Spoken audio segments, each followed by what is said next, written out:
The WBC is proposing that the number of ringside judges for Tyson Fury vs Alexander Usyk should be increased from 3 to 5, or even 6. Fury, the WBC heavyweight champion, will box Usyk, the unified WBO, WBA, and IBF titleist, on May 18 after the bout was postponed when Fury sustained a cut in sparring, having been initially scheduled for February 17. World title fights are normally scored by 3 ringside officials.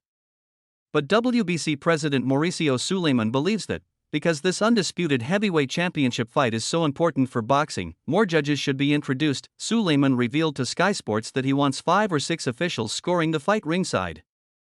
"That is my recommendation. We will see," he said.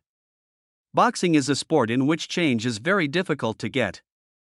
We're purists, traditionalists, we don't want changes. I will continue to make the proposal. Some like the idea, some of the people in the decision-making process. We will see. Boxing is a sport in which change is very difficult to get. We're purists, traditionalists, we don't want changes, I will continue to make the proposal. Some like the idea, some of the people in the decision-making process. We will see. We had proposed to use 5 judges, or 6 judges. However, that was not considered. It did not happen. I would still recommend it. You have 2 judges with a difficult fight and then 1 round can shift the whole result.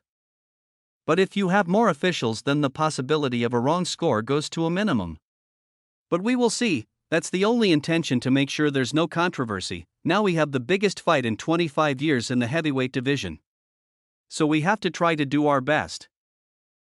While that concept is at a developmental stage, Suleiman is confident that video replays could be used for the bout. "I believe it will happen. Now that the fight has been postponed until May 18, 3 months from now, we will look into it," the WBC president said. "The initial idea was to put together specific guidelines of the usage of instant replay, and we're in that process. So we're going to work with the producers of the feed to see what equipment and what communications are needed, what the review panel will be, just go into details. As an example, we did instant replay in the UK with Charlie Edwards and Julio Cesar Martinez, and we just did instant replay in Fury Ngannou when Fury was cut. The referee, he didn't see any action that made the cut, ruled it a punch, and then the British Boxing Board of Control and myself looked at the screen, the big screen in the stadium, and saw the head, but so we called it officially a headbutt. But the idea of having the possibility of reviewing a major controversial happening inside the ring, to make the right decision, the right call at the time, is basically it. To have the absolute certainty that there will not be a controversy. That in a fight of this magnitude would be absolutely unacceptable.